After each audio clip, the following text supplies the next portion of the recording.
नमस्कार। जय हिंद सभी को। आज हम अपना जो नेक्स्ट टॉपिक स्टार्ट करने वाले हैं वो टेंस का होगा।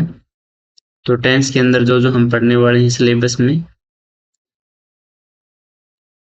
तो उसके अंदर अब कोई भी जब हम ग्रामर से स्टार्ट करते हैं तो मेनली टेंस से क्यों स्टार्ट करते हैं, क्योंकि टेंस को एक रीढ़ की हड्डी माना जाता है इंग्लिश की, कि टेंस हमारे एक रीढ़ की हड्डी, क्योंकि यहाँ से हमें एक वर्ब का नॉलेज होता है, क्या वर्ब है, टाइम का नॉलेज होता है, किस प्रकार से टाइम वर्क करता है।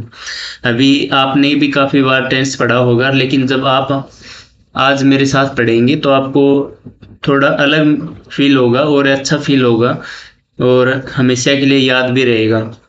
तो कोशिश करेंगे मिलके टेंस कंप्लीट करेंगे। तो आई होप आप अभी अपनी कॉपी पेन भी लेके साथ बैठेंगे, जो जो हम टॉपिक पढ़ाएंगे तो आपने खुद के नोट्स बना सकते हैं। इसके अलावा मैं आपको लास्ट में टेलीग्राम चैनल के ऊपर डाल भी दूंगा, तो वो नोट्स भी आपको मिल जाएंगे। तो मेरे टेलीग्राम चैनल के ऊपर जाओगे आप, वहाँ से आप हैंड रिटन नोट्स ले सकते हैं। मैं आपको दिखा देता हूँ, नोट्स यहाँ पे ऑलरेडी हैं, मैंने डाले हुए हैं आज की क्लास के जो नोट्स हैं। तो पर डे की क्लास के हम नोट्स भी यहाँ पे अपडेट कर देंगे। इसमें कोई राइटिंग वगैरह समझ में ना आए या कुछ, एक समझाने की बात अलग होती है, नोट्स ये मानो कि आपके पास किताबें भी बहुत होती हैं, किताबों की आज के समय में कोई कमी नहीं है, लेकिन फिर भी हम नोट्स में पढ़ते हैं। तो नोट्स में सिर्फ इसीलिए पढ़ा जाता है कि एक तो उनको कोई समझाने वाला होता है, कि आपको एक बार नोट समझा दिया उसके बाद आपने एक बार रीड कर लिया और आपको ऑटोमेटिक वो पूरा समझ में आ जाता है। अभी जो मैंने नोट्स तैयार किए हुए हैं कम से कम वो 1.5-2 घंटे की क्लास में तैयार होते हैं, लेकिन वो आपको अभी मैं देखते हैं कितना टाइम में समझा पाता हूँ। तो ज़्यादा टाइम वेस्ट नहीं करते हुए क्लास की ओर बढ़ते हैं। और चैनल पे फर्स्ट बार आए हैं तो आप चैनल को सब्सक्राइब कर लेना, यदि पढ़ना हो और नहीं पढ़ना हो, टाइम पास करना हो तो भले ही आप जा सकते हैं। तो अपनी क्लास स्टार्ट करते हैं हम अभी। तो इसमें हमें जो टेंस है, तो आप सभी बताएंगे कि टेंस की क्या डेफिनेशन होती है। आप अपने एक बार खुद लिखिए कमेंट बॉक्स में कि आपको क्या लगता है कि टेंस की क्या डेफिनेशन है। जो आप पहले पढ़ते थे, काल, समय, ये सब तो डेफिनेशन होंगी नहीं, ठीक है। तो अभी क्या हम इंग्लिश में पढ़ रहे हैं तो इंग्लिश की बात करेंगे।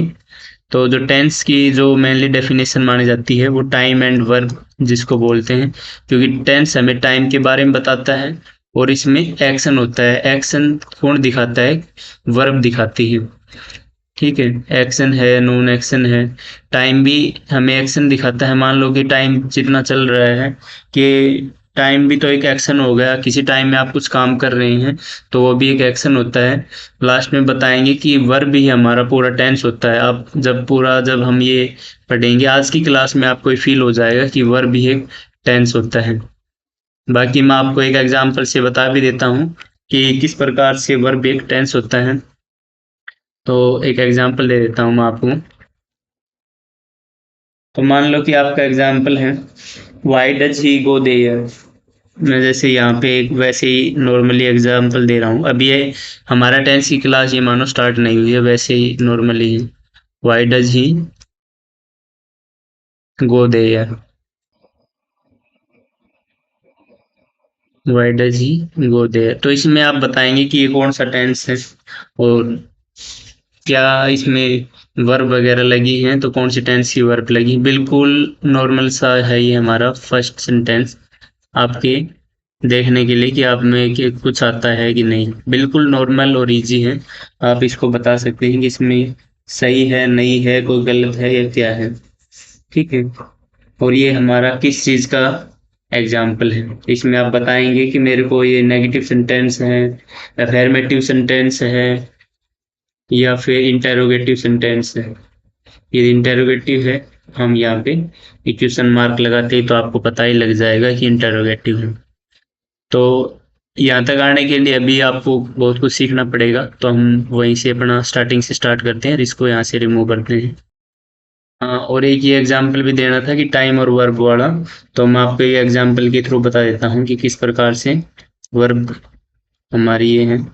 तो हैंड राइटिंग पे ज़्यादा नहीं जाना है, मैं बोल रहा हूँ तो आपकी समझ में आ जाएगा। तो मैं लिख रहा हूँ यहाँ पे, दे आर डूइंग देयर हाँ, ये थोड़ा फैन इशू कर रहा है। Their work, they are doing their work. तो इसमें क्या हो गया, जो आप आर देखोगे, आर हमारी क्या है आप बताइए। आर क्या है, एक वर्ब है हमारी, वर्ब की फर्स्ट फॉर्म। और जो डूइंग है हमारा, वो क्या है, काम दिखा रहा है, ठीक है। काम हो गया हमारा। और एक समय बता रहा है कि कौन से समय में है, क्योंकि इसी से आप डिसाइड करोगे ना कि आपका क्या समय चल रहा है, प्रेजेंट चल रहा है, पास्ट चल रहा है, कि फ्यूचर चल रहा है। वो तो हम इसी वर्ब से डिसाइड करेंगे। और फिर डूइंग हमारा क्या हो गया, काम हो गया। तो जो समय बता रहा है वो भी तो क्या हो गई, एक हमारी वर्ब हो गई। ठीक है, डूइंग जो है हमारी, ये क्या हो गई, कंटिन्यूस वर्ब हो गई, जिसको हम बोल सकते हैं do plus I N G. तो ये जो हमारा टेंस हो जाएगा वो क्या बनेगा, आपको क्या लग रहा है कि अब जो टेंस बनेगा हमारा, वर्ब की फर्स्ट फॉर्म होगी, कंटिन्यूस होगा, तो क्या टेंस बनेगा, प्रेजेंट कंटिन्यूस टेंस। इस प्रकार से इजीली पढ़ेंगे। तो मैं अपनी क्लास स्टार्टिंग से अभी शुरू कर देते हैं, ठीक है। तो इतना आपको समझ में आ गया होगा कि आज की क्लास में हम एग्जाम्पल ले लेके इजीली पढ़ेंगे। तो सबसे पहले मैंने जब टेंस को डिवाइड किया गया है, तो वो वर्क, या आप उसको वर्ब भी बोल सकते हैं। तो मैं यहाँ पे लिख देता हूँ, वर्क के अंदर इसको डिवाइड किया गया है। या फिर आपको एक्शन भी लिख सकते हैं कि किस एक्शन में काम होगा। तो काम हमारा किस किस एक्शन में हो सकता है, क्या तो आपको पता है, कंटिन्यूस लगातार चलता रहेगा हमारा काम, ठीक है। क्या फिर हमारा काम परफेक्ट हो सकता है, कि बिल्कुल परफेक्ट हमारा काम हो गया। क्या फिर एक होता है हमारा परफेक्ट कंटिन्यूस टेंस। और जो यहाँ पे आप स्टार्टिंग में जो पढ़ते हैं वो क्या होता है हमारा इनडेफिनेट टेंस। तो ये हमारा किस प्रकार से एक इनडेफिनेट टेंस है, इसको इनडेफिनेट क्यों बोला जाता है। आप देखिए, मान लो फाइनाइट है, फाइनाइट को क्या हमारा हो गया कि एक निश्चित, लेकिन इनडेफिनेट, इनडेफिनेट का क्या होगा, एक अनिश्चित। अभी इनका एग्जाम्पल बताऊंगा इंडेफिनेट का बाद में, पहले हम कंटिन्यूस का एग्जाम्पल देखते हैं। कोई काम चल रहा है, आपको मानो एक, मैं यहाँ पे ले लेता हूँ, एक लड़का है, यहाँ पे इस रूम में काफ़ी बुक्स रखी हुई हैं। मैंने इस लड़के को बोला कि ये सारी बुक्स उठा के, ये हम ए दे देते हैं इसको नाम, इसको बी नाम दे देते हैं, कि आप ये जो बुक्स हैं वो ए से उठा के बी कमरे में शिफ्ट कर दीजिए। ठीक है, एक एग्जाम्पल के थ्रू बता देता हूँ मैं आपको टेंस बड़े इजीली तरीके से। तो जो ये लड़का है, ये जो बुक्स हैं ये उठा के ए से बी में रखेगा। तो एक तो जब हम इसको देखते हैं कुछ समय में कि, उसी मैंने अभी बोला इसको जस्ट कि ए से उठा के कुछ बुक बी में रखी, तो यहाँ से उठा के ले जा रहा है और इन बुक को बी की ओर लेके जा रहा है, थोड़ी थोड़ी रख रहा है। तो इसमें क्या हो गया, हमारा जो काम है वो कंटिन्यूस हो गया है, लगातार चल रहा है। एक क्या हो जाता है हमारा परफेक्ट, कि इसने जितनी बुक थी वो कंप्लीट इसमें रख दी है। तो ये क्या हो गया हमारा परफेक्ट टेंस हो गया, कि इसमें परफेक्टली इसने बुक रख दी है। एक हमारा क्या होता है परफेक्ट कॉन्टिन्यूस, कि इसने जो बुक है वो कुछ तो रख दी है और कुछ बची हुई है। तो वो क्या हो जाता है हमारा, मान लो परफेक्ट में क्या हो गया कि यहाँ तक इसने बुक रख दी है और ये पूरा कमरा भरा है, ये भी कमरा भरना है इसको। तो इतना तो हमारा जो काम है वो परफेक्ट हो गया है। और अभी जो काम चल रहा है यहाँ से ये आ रहा है तो वो कंटिन्यूस, तो वो हो गया हमारा परफेक्ट कॉन्टिन्यूस टेंस हो गया। ठीक है, इतना समझ में आ गया होगा आपको। अभी जो मेरे को बताना है इंडेफिनेट टेंस।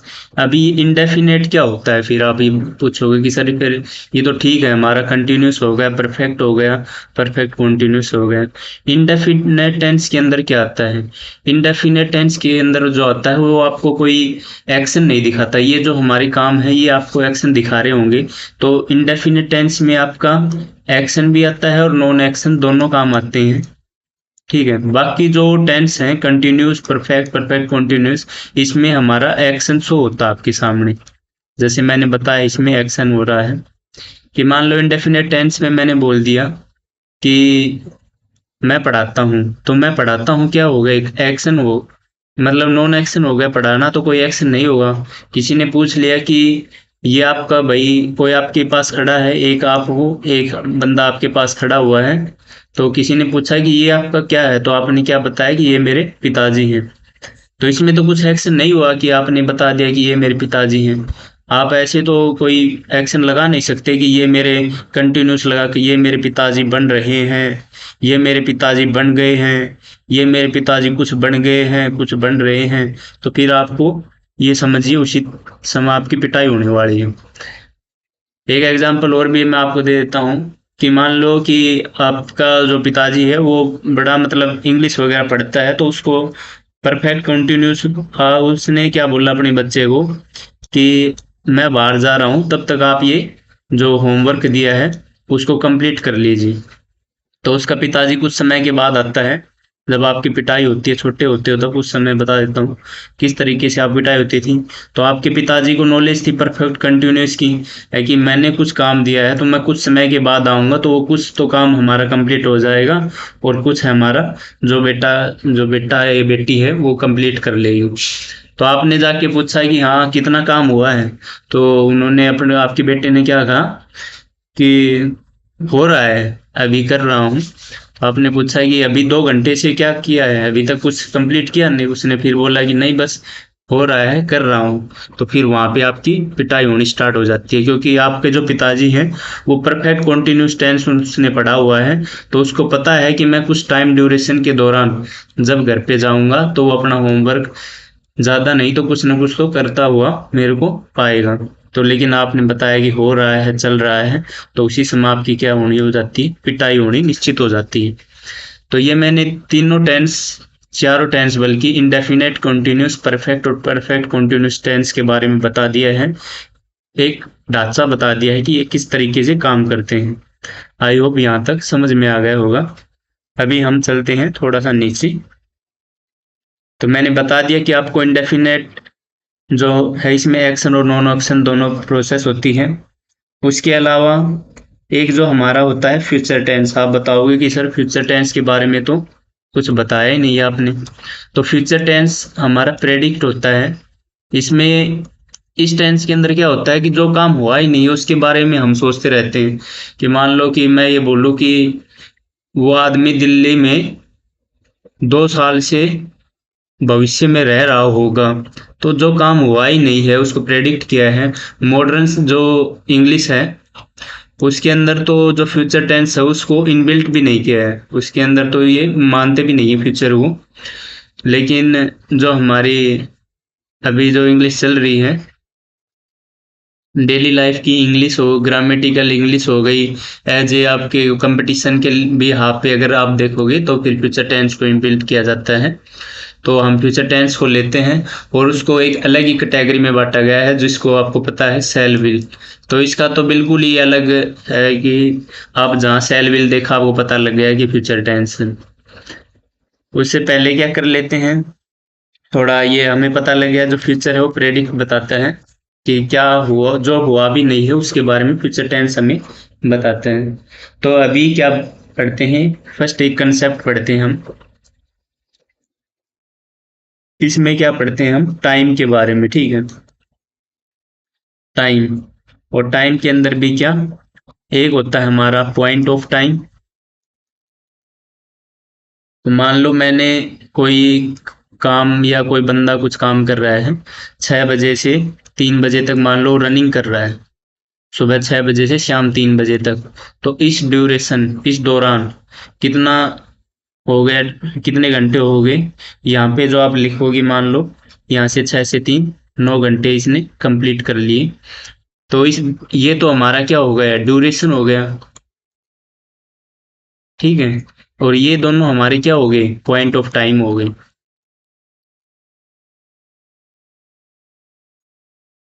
तो ये हमारे हो गए पॉइंट ऑफ टाइम।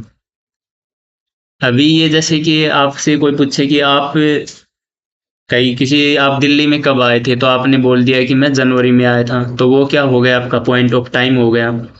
और आप किसी को बोल रहे हो कि मैं आप क्लास में जैसे आए, मान लो मैं एग्जांपल देता हूँ कि आप क्लास में आए, आपके टीचर ने पूछा कि आप क्लास में कब से हो, तो आपने बताया कि मैं 2 घंटे से क्लास में हूँ, तो वो आपका क्या होगा, एक ड्यूरेशन हो गया।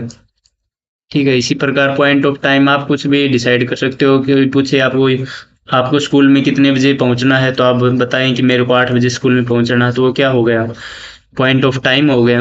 इसके अलावा कोई पूछे कि स्कूल में पहुंचने में कितना समय लगता है आपको, तो आपने बताया कि 5 घंटे लगते हैं, 2 घंटे लगते हैं, वो हमारी क्या हो गई, ड्यूरेशन हो गई।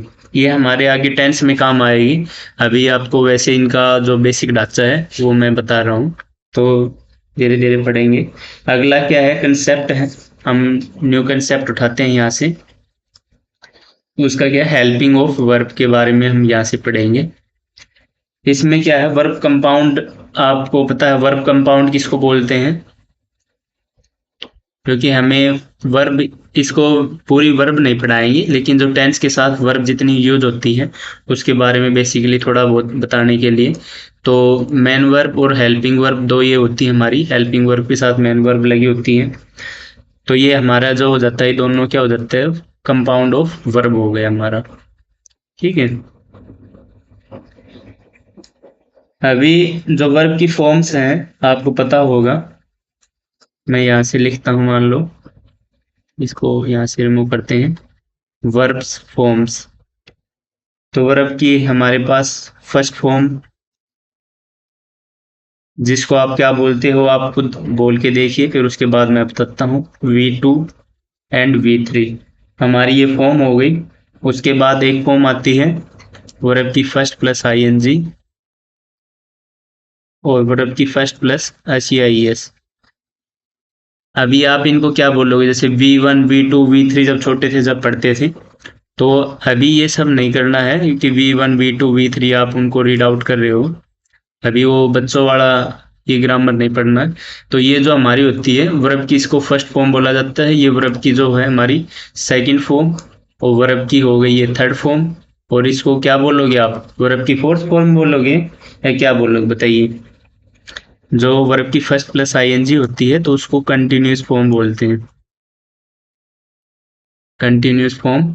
और जो वर्ब की फर्स्ट प्लस SEIS जो होता है, इसको हम क्या बोल देते हैं, आप वर्ब की फिफ्थ फॉर्म बोलते होगे, लेकिन इसको क्या बोल लेंगे, सिंगुलर फॉर्म बोल लेंगे। क्योंकि हमें ग्रामर पढ़नी है, उसके साथ सॉफ्ट स्किल भी पढ़नी है।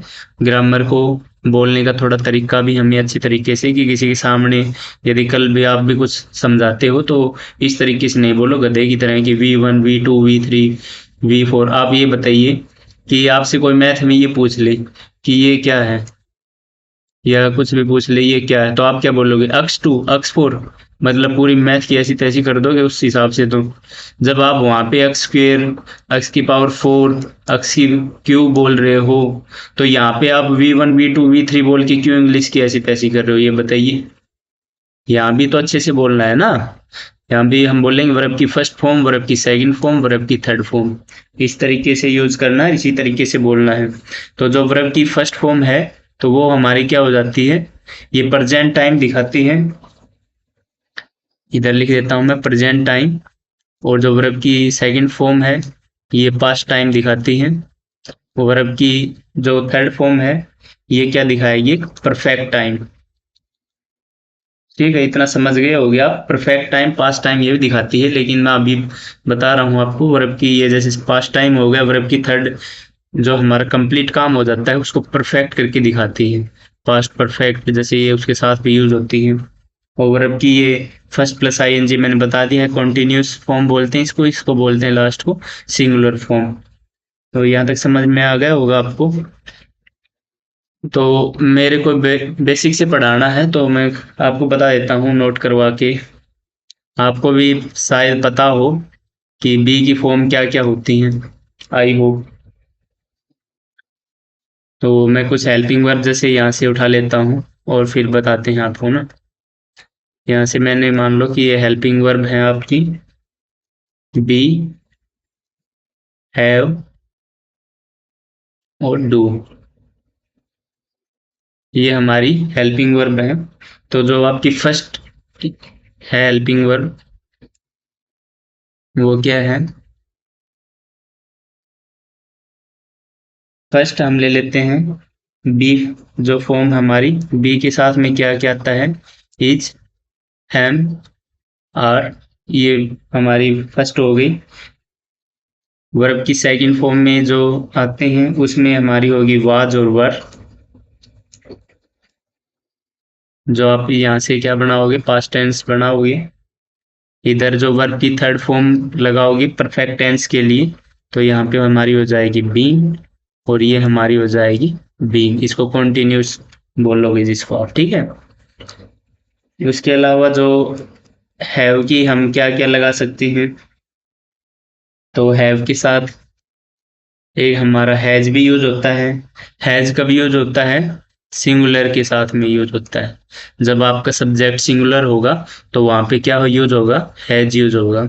ये चीज याद रखनी है। सेकंड फॉर्म हमारी हैड हो जाती है, ये आई होप पता होगा आपको, लेकिन मैं बेसिक से पढ़ा रहा हूँ इसलिए आपको बता देता हूँ, सभी को साथ लेके चलना है। और ये हमारी क्या हो जाएगी, फॉर्म हैविंग हो जाएगी। इसी प्रकार जो तीसरी है, यहाँ आप डू डज आपने पढ़ा होगा, तो यहाँ से डू एंड डज। जो डज आपका यूज होता है वो सिंगुलर के लिए यूज होता है, और डू जो हमारा वो प्लूरल के लिए यूज होता है, ठीक है। इसके अलावा जो सेकंड फॉर्म इसकी बनती है डिड, और इसकी बनती है हमारी थर्ड फॉर्म डन, और इसकी बनेगी आपकी डूइंग। तो ये आपको पता होगा कि बी की फॉर्म क्या क्या होती है, जमार, वाजवर, हमारी हैज, हैव, डू, डिड, ये सब। तो जो फर्स्ट फॉर्म होती है हमारी इजमार, वर्ब की सेकंड फॉर्म में वाजवर यूज होगा, याद रखनी ये चीजें, अगर याद नहीं है तो। वर्ब की थर्ड फॉर्म में बी, और ये हमारी कंटिन्यूस फॉर्म है, तो इसको क्या बोलेंगे, इधर बीइंग हो गई form. Has, have, has singular के लिए यूज होगा, had, had, having. Do does, does singular के लिए, डू प्लूरल के लिए, डिड, डन, और यहाँ पे डूइंग। ये इतना समझ में आ गया होगा। अभी हमने टेंस स्टार्ट किए नहीं है, तो टेंस लेने की कोई ज़रूरत नहीं है, ठीक है। अभी हम क्या करते हैं, एक नेक्स्ट कंसेप्ट लेते हैं, क्योंकि टेंस जब कुछ भी आप स्टार्ट करो तो उससे अच्छा है, उससे पहले आपका ढांचा है वो क्लियर होना चाहिए, बेसिक है आपके मजबूत होने चाहिए। तो वही हम कर रहे हैं। ये अदरवाइज अभी तक कोई दूसरा पढ़ाता तो अभी तक प्रेजेंट इंडेफिनिट टेंस कंप्लीट करा के आगे बढ़ जाता, लेकिन टाइम पास करना नहीं, हमें हर चीज को समझना है। तो जैसे मैंने बताया आइडेंटिफिकेशन ऑफ टेंस, हम ये नेक्स्ट बनाते हैं, आइडेंटिफिकेशन ऑफ टेंस। ये आपको नोट्स मिल जाएंगे, कोई दिक्कत नहीं, टेलीग्राम के ऊपर आप जाओगे तो वहाँ पे नोट्स मिल जाएंगे। फिलहाल मैं आपको समझा रहा हूँ, इसलिए सारी चीज़ जो है लिख लिख के बता रहा हूँ आपको। तो आइडेंटिफिकेशन के अंदर क्या क्या है हमारा, जैसे मैंने बताया था आपको, टाइम है, टाइम के साथ प्लस एक्शन और नॉन एक्शन। तो ये जो एक्शन और नॉन एक्शन क्या है, हमारी वर्ब है, और टाइम भी हमारा क्या हो जाता है, एक वर्ब ही होता है टाइम भी। जो जैसे मैंने एग्जाम्पल दिया था, अब दोबारा एग्जाम्पल दे दूंगा कि वो वर्ब भी हमारे एक टेंस होता है। उसके बारे में अभी आपको समझ में आ भी गया होगा, नहीं आया होगा तो समझ में आ जाएगा। अभी मैं आपको कुछ एग्जाम्पल दे देता हूँ, हम यहाँ से कुछ एग्जाम्पल करते हैं, आप भी खुद आइडेंटिफाई करोगे। जैसे हमने बताया कि वर्ब की फर्स्ट, जैसे दे क्लीन देयर रूम, मैं ये एग्जाम्पल लिख देता हूँ, आपको सॉर्ट आउट करना है इसमें कौन सी क्या है, कौन सा टेंस है ये, ठीक है। मैं ये जल्दी से लिख देता हूँ।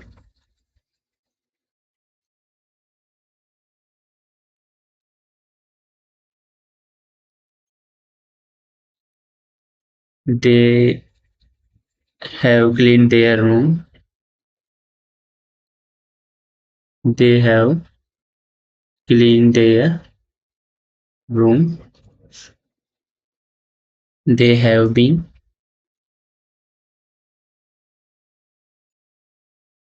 Cleaning their room.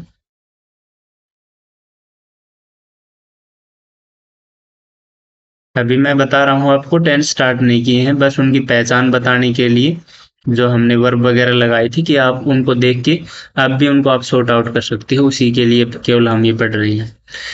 तो आपने देख लिया होगा कौन सा क्या टेंस है, तो मैं अभी बता देता हूँ, जैसे मैंने बताई थी जहाँ पे आपको वर्ब की फर्स्ट फॉर्म दिखे तो वहाँ आपका कौन सा टेंस हो जाएगा, प्रेजेंट टेंस हो जाएगा। तो ये हमारा प्रेजेंट टेंस है। लेकिन इसके बाद में कोई और हेल्पिंग वर्ब इसकी है नहीं, ये मेन वर्ब हमारी। तो बाद में ना डूइंग है ना हमें पता लग रहा है कि ये कंटिन्यूस है या परफेक्ट है या परफेक्ट कंटिन्यूस है, तो इसका कोई डिसाइड नहीं हो रहा है। तो हम इसको क्या बोलेंगे, इसलिए प्रेजेंट इनडेफिनेट। तो इनडेफिनेट का क्या होगा, अनिश्चित। डेफिनेट निश्चित हो जाता है, उसके बाद यदि कोई कंटिन्यूस फॉर्म होती तो हमें पता लग जाता है कि ये कंटिन्यूस है। परफेक्ट होती तो परफेक्ट है, परफेक्ट कंटिन्यूस होती परफेक्ट कंटिन्यूस है। लेकिन अभी ये ओनली वर्ब की फर्स्ट फॉर्म किस है हमारे पास, क्लीन। लेकिन बाद में हमें पता नहीं, ये तो पता लग गया कि प्रेजेंट है, लेकिन प्रेजेंट क्या है उसके आगे कुछ है नहीं मेन वर्ब में, तो हमने इसको नाम दे दिया प्रेजेंट इंडेफिनेट टेंस। आगे क्या है, they are doing their work. हमारे यहाँ पे दोनों वर्ब हो गई, helping verb and main verb, their work. तो ये क्या हो गई हमारी, वर्ब हो गई, वर्ब की फर्स्ट फॉर्म। और ये डूइंग क्या हो गई, वर्ब की फर्स्ट प्लस में आईएनजी कॉन्टिन्यूस फॉर्म हो गई। तो ये हमारा जो टेंस बन गया प्रेजेंट कॉन्टिन्यूस टेंस। अभी तो समझ में आ रहा होगा कुछ, थोड़ा थोड़ा तो। अभी में जो मैंने बताया था हैव जो फॉर्म है हमारी वर्ब की थर्ड फॉर्म होती है। इधर जो, सॉरी, ये वर्ब हेड होती है सेकंड और थर्ड। ये वर्ब हैव है वर्ब की फर्स्ट फॉर्म, और क्लीन हमारी वर्ब की थर्ड फॉर्म हो गई। तो ये क्या बन गई हमारा अभी, प्रेजेंट। क्योंकि वर्ब की फर्स्ट फॉर्म से हमने डिसाइड किया प्रेजेंट हो गया, लेकिन क्लीन से हमने क्या डिसाइड किया कि परफेक्ट कॉन्टिन्यूस। क्योंकि उसने वो क्या बोल रहा है, दे हैव क्लीन देयर रूम, मतलब कुछ तो उन्होंने कमरा साफ कर लिया है।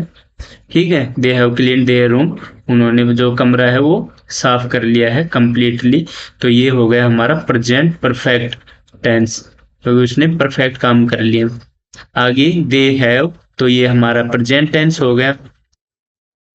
बीन, बीन हमारा क्या हो गया, वर्ब की थर्ड फॉर्म है ये हमारी, तो ये क्या हो गया, परफेक्ट।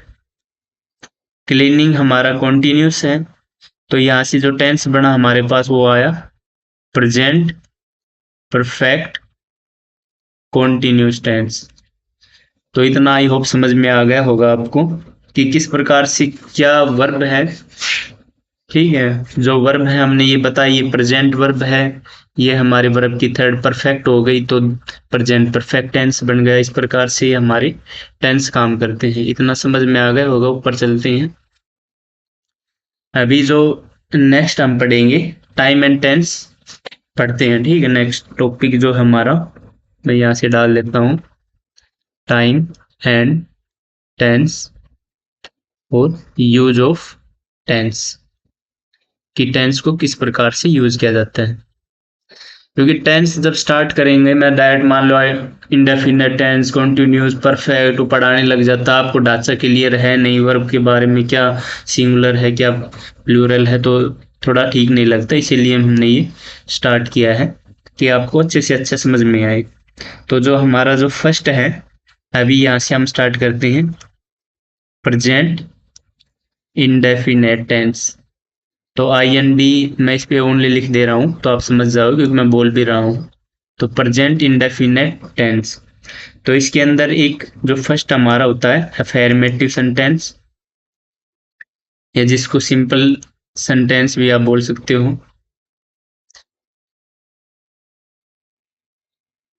तो इसमें जो जो आता है यहाँ पे मैं लिख देता हूँ सब्जेक्ट, सब्जेक्ट।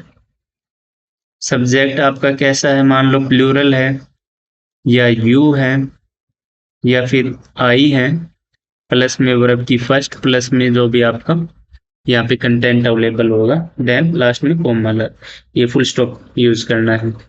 तो प्लूरल यदि आपका सब्जेक्ट है, यू है या आई है, तो उसके साथ वर्ब की फर्स्ट फॉर्म लगाएंगे। और जो वर्ब की फर्स्ट फॉर्म होती है हमारी, वो क्या होती है आपको पता होना चाहिए। जो वर्ब की first plus H I S होती है वो क्या होती है, जब वर्ब की फर्स्ट फॉर्म किसी के साथ लगी होगी तो प्लूरल वर्ब होगी और वर्ब की फर्स्ट के साथ एस आई एस लगा होगा तो सिंगुलर वर्ब होगी।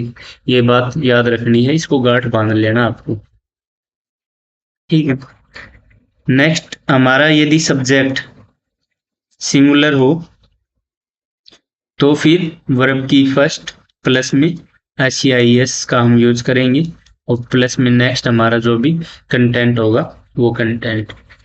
तो लिखते जाना है और नहीं लिखो तो भी कोई दिक्कत नहीं है, आपको नोट्स मिल जाएंगे यहाँ पे। केवल आपको आराम से बैठ के समझना है। नोट्स बनाओ अपने हाथ से तो अच्छी बात है, नहीं तो जो मैं पढ़ा रहा हूँ सेम टू सेम आपको नोट्स अवेलेबल हो जाएंगे। अभी मैं कुछ एग्जाम्पल लिख देता हूँ, उसमें पहले आपको बताना है कि कौन सा सही है कौन सा गलत है। मैं यहाँ से लिख देता हूँ ही कम या कम्स हेयर। नेक्स्ट लिख देता हूँ दे कम या फिर कम्स हेयर। इसके अलावा आप ये सोल्व आउट करिए और कमेंट बॉक्स में बताना कि आपका क्या आंसर आ रहा है। नोट करके मैं बता रहा हूँ। यू, ये यू है आपका प्ले या प्लेज क्रिकेट। ऐसा लगा हुआ है सीरियसली।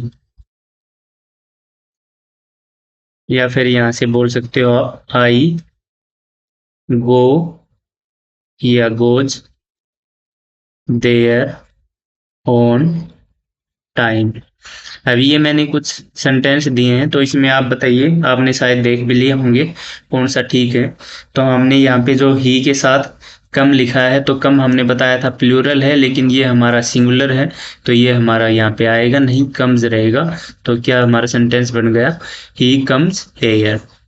आगे है दे हमारा क्या है प्लूरल है और कम जो वर्ब है ये हम भी हमारे क्या प्लूरल, इसके साथ अस लगा हुआ है तो ये सिंगुलर हो जाएगी, ये यूज में आएगी नहीं। इसके बाद जब ऐसे आप ठीक करोगे इसको यहाँ पे कम आएगा हेयर देन ये ओके। इधर आपके साथ यू लगा है, यहाँ पे प्ले है, ये प्लेज है क्रिकेट सीरियसली, तो इसमें आप बताइए कि क्या आएगा यू के साथ।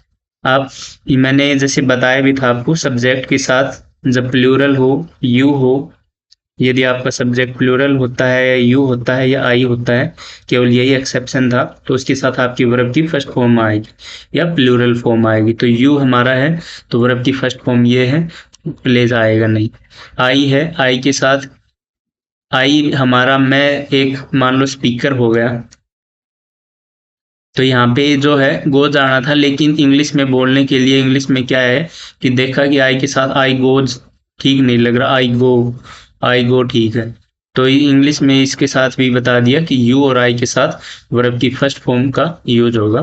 तो आई गो गोज आएगा नहीं देयर ऑन टाइम। तो इस प्रकार से आपको ये सेंटेंस करनी है। यहाँ तक आई होप समझ में आ गया होगा। एक और आपको मैं दे देता हूँ कुछ प्रैक्टिस के लिए। मान लो मैंने सेंटेंस लिखा we all know the player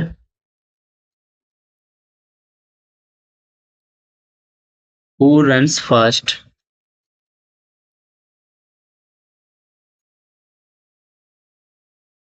sentence हमारा हो गया। यहाँ पे मैं रन भी लिख देता हूँ, कौन सा आपको ठीक लगता है इसमें आप बताएंगे रन या रन्स में से फर्स्ट। सेकंड लिखता हूँ these are the boys, these are the boys who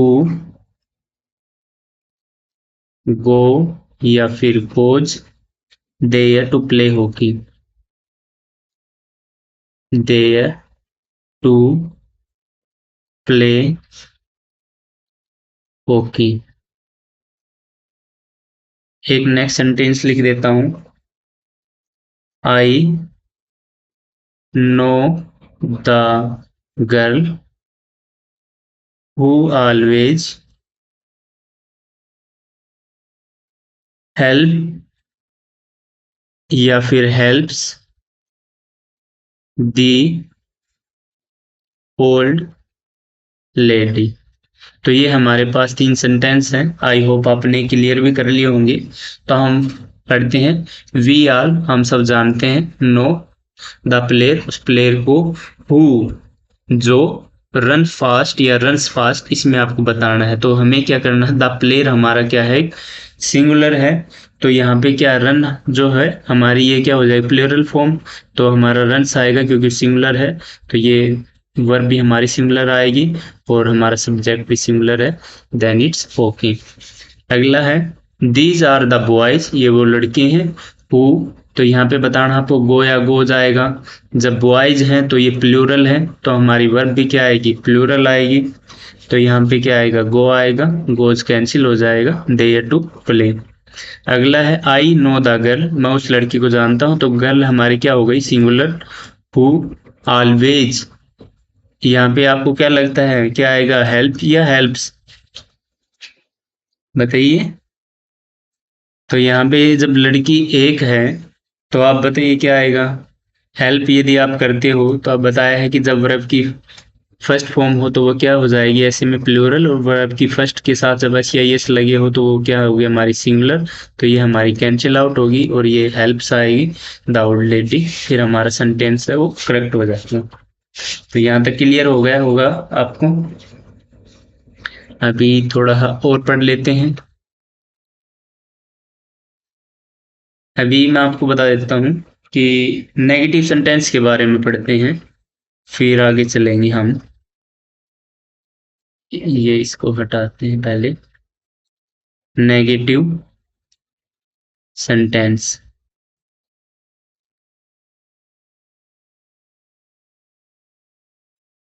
तो नेगेटिव सेंटेंस के अंदर क्या क्या हमारा जो फॉर्मूला स्ट्रक्चर बनता है, तो यहाँ से मैं एग्जाम्पल के साथ मैं आपको बता दूंगा। पहले हम अपनी स्ट्रक्चर देख लेते हैं कि सब्जेक्ट, उसके बाद सेम आपका यहाँ पे प्लूरल हो आपका सब्जेक्ट, या फिर यू हो, या फिर आई हो, प्लस में डू नोट, प्लस वर्ब की फर्स्ट फॉर्म, और फिर उसके बाद आपका कुछ भी जो आगे सेंटेंस लिखा हो, या फिर आपका सब्जेक्ट सिंगुलर हो, मैंने ऐसा लिख दिया है, प्लस में डज नॉट।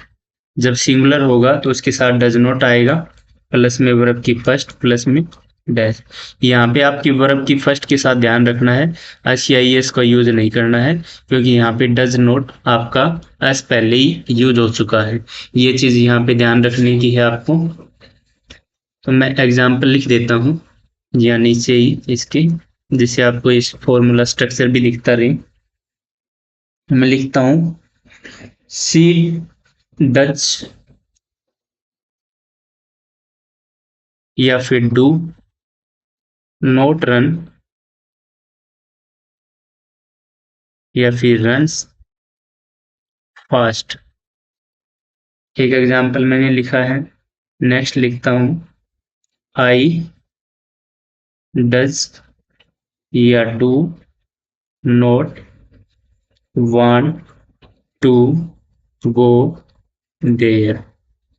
एक सेंटेंस और लिख देता हूँ, यहाँ पे जगह बची हुई है। I know that he does not want या wants to play hockey in the morning, to play hockey in the morning. ये हमारा सेंटेंस हो गया है। अभी इसमें आपने भी देखा होगा चेंजमेंट के लिए। तो अभी बताइए कि हमारा जो ये था फर्स्ट सेंटेंस, सी डज, इसके साथ सी के साथ डज आएगा, डू आएगा। तो अभी फिलहाल देखना हमें, सी हमारा क्या है, सिंगुलर है, ठीक है। और डज जो हमारा हो जाता है यहाँ पे क्या है, देखिए यहाँ पे डज नोट है। तो यहाँ बताइए आप कि डज आएगा या डू आएगा, आपके ऊपर ये फर्स्ट सेंटेंस में छोड़ता हूँ। उसके बाद मैं इसको सोल्व आउट करता हूँ। शी डज या डू नॉट रन फास्ट, बताइए। यहाँ डज है, यहाँ डू है, तो यहाँ पे आपके सिर्फ सिंगुलर है तो डज नॉट आएगा हमारा, डू यहाँ से कैंसिल आउट हो जाएगा। सी डज नॉट रन या रन्स, इसमें से बताइए अभी। आपके लिए वेट करता हूँ मैं। तो यहाँ पे क्या हो गया, हमारा जो रन्स हो गया, तो ये हमारा प्लूरल हो गया है। बताइए, पहले आप बताइए।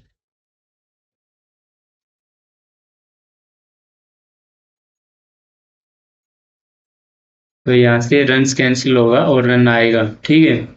सी डज नॉट रन फास्ट, ठीक है। रन्स यहाँ पे कोई ज़्यादा है नहीं, तो इसलिए सिंगुलर है। अभी नीचे जो हमारा नेक्स्ट करते हैं हम, आई।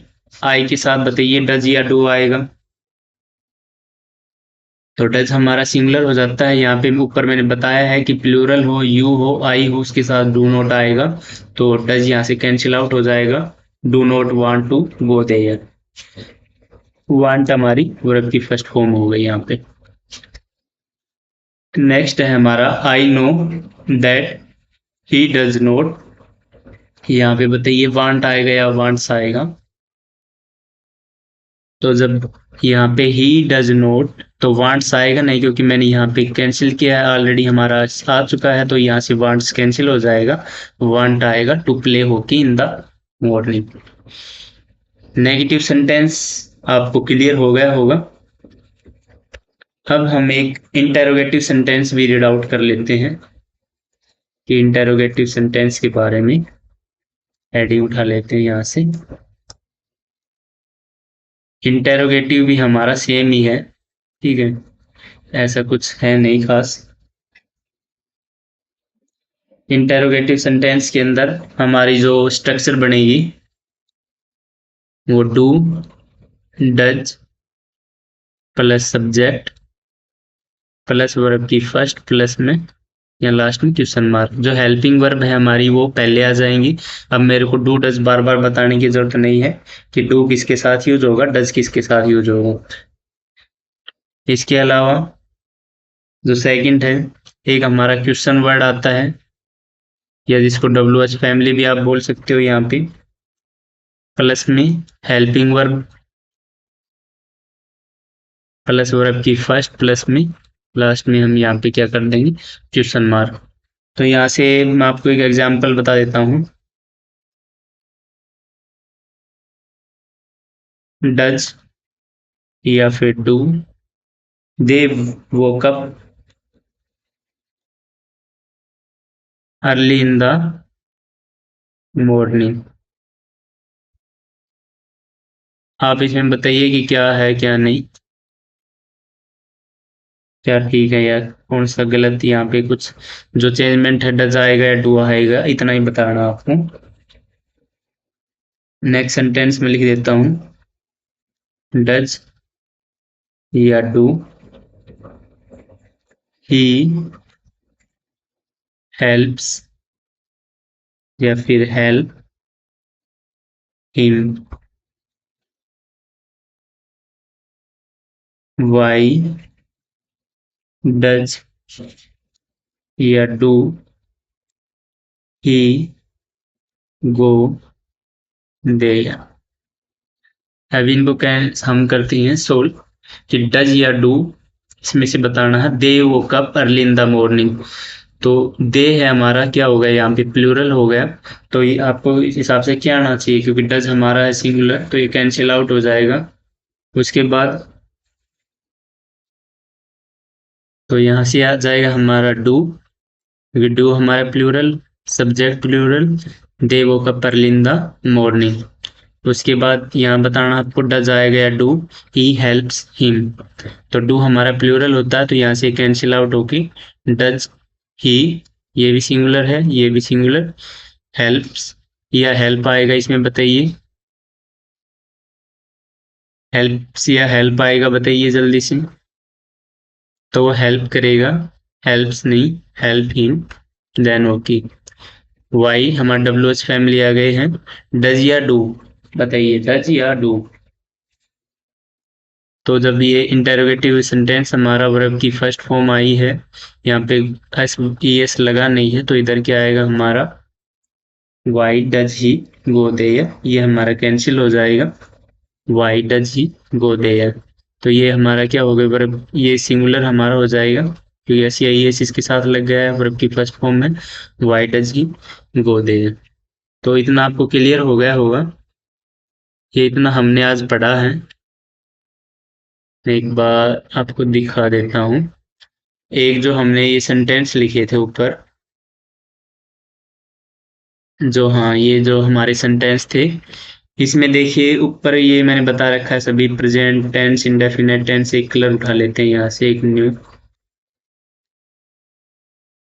ओ ये कलर ले लेते हैं यहाँ से, ठीक है। इसमें मान लो आपको अभी हमने प्रेजेंट इंडेफिनिट टेंस बता दिए हैं, तो इसमें अगर पास्ट इंडेफिनिट टेंस हो तो क्या हो, यहाँ पे केवल आएगी क्लीन वर्ब आ जाएगी, ये दिख नहीं रहा है कलर ना, थोड़ा सा क्लीन वर्ब आ जाएगी यहाँ पे।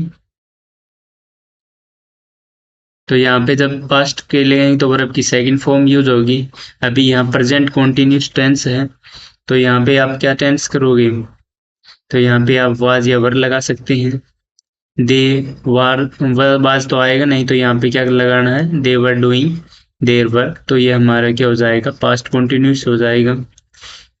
दे हैव है, यहाँ पे आप हैड यूज करोगे, they had clean their room, तो हमारा जो यहाँ पे टेंस हो जाएगा पास्ट परफेक्ट टेंस। और ये हमारा दे हैव बीन है, तो यहाँ पे आप they had been cleaning their room, तो ये हमारा पास्ट परफेक्ट कॉन्टिन्यूस टेंस हो जाएगा। तो इसमें ज़्यादा कुछ है नहीं, आप खुद से एग्जाम्पल सोल्व आउट करोगे तो आपको और भी अच्छा समझ में आएगा। तो आई होप आपको क्लास अच्छी लगी होगी, और जो नोट्स हैं मैंने यहाँ पीडीएफ में आपके लिए डाल दी हैं, कंप्लीट आपको समझा भी दिया है हर चीज़ को। तो आपको अब जब इनको एक बार रीड आउट करोगे तो जो जो मैंने बताए हैं टॉपिक बिल्कुल आपकी समझ में आ जाएंगे। तो ये आप देख सकते हैं बिल्कुल साफ सुथरे नोट्स आपको मिल जाएंगे। आप जब क्लास एक बार पूरी देख लोगे उसके बाद नोट्स को रीड आउट करोगे तो बिल्कुल आपके ऐसे दिमाग में पूरा जो है टेंस वगैरह छप जाएगा। तो आई होप यहाँ तक आपने क्लास देखी होगी पूरी और अच्छी लगी हो, तो लाइक ज़रूर करना है। धन्यवाद। जय हिंद, जय भारत।